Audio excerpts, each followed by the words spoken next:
Many of you I have gotten to know and certainly have met through our travels across Texas, where we are in person, meeting with, connecting, importantly, listening to very often young Texans, helping them get registered to vote, confirming their registration, updating it if they need it, and in all instances, personally staying in touch with them to help them make a decision to vote.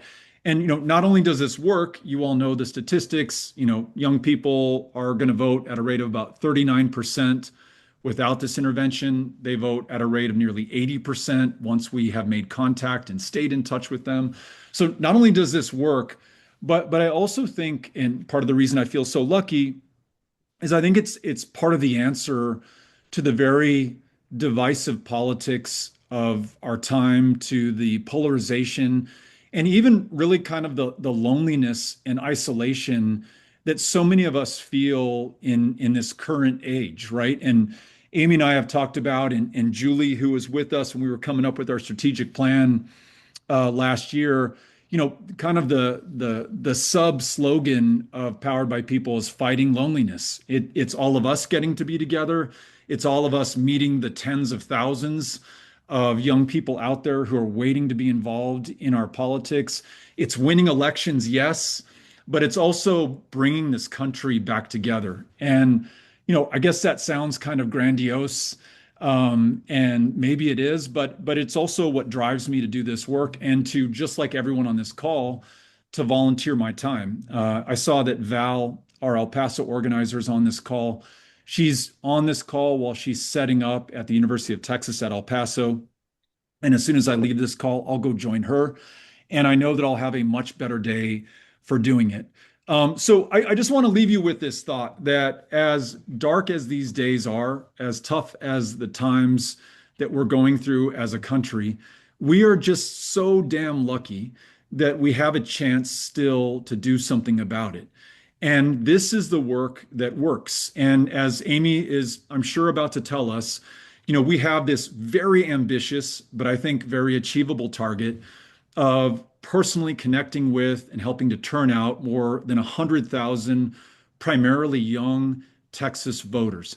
That, I think, in a very close Senate election, potentially very close gubernatorial election, potentially very close state house and congressional races down the ballot, that could very well be the margin of victory. That could be the thing that keeps us from descending into, not to get dark on you all, but into something that is less than America, that is no longer a democracy, that is closer to fascism or authoritarianism, to what we were raised to believe our country is going to achieve. And so that's our task, but it's also our opportunity.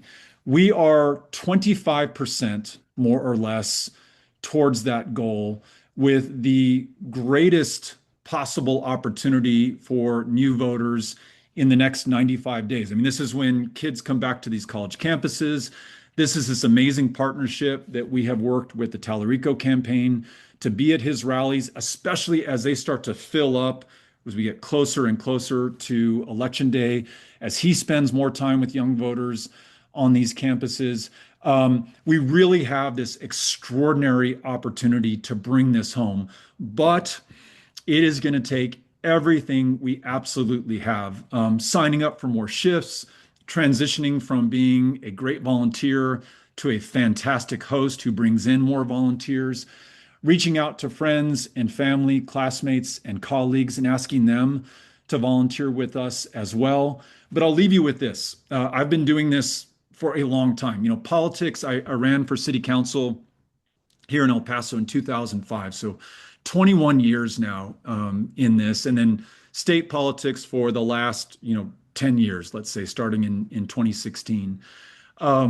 This outfit in this current conception that Amy is leading, and the team that she's brought together, these fantastic organizers, the support team, the volunteer experience team, the communications team, all of these folks, I've never seen it run so professionally, so consistently, so effectively, which is the most important thing, leading to what I hope is going to be so successfully.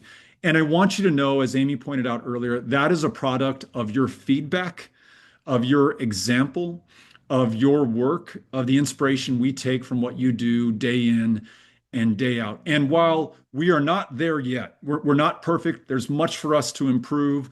We still have 75% of the work towards our goal over the next 95 days. I'm confident we're going to get there because of this team that we've built, because of the work that you've put in, because of the example that you have set. And so, as with Amy and the rest of our team, I'm going to step back and listen to you and what you have to say. And I'm looking forward to seeing you out there in the field starting a little bit later in August. We'll be on the road for 13 weeks straight in every single part of the state. And so if you're out there volunteering, I will be volunteering right there with you. So thank you for putting in the work. Thank you for giving all of us a cause for hope and optimism. And thank you in advance for bringing home this victory that this country so desperately needs. So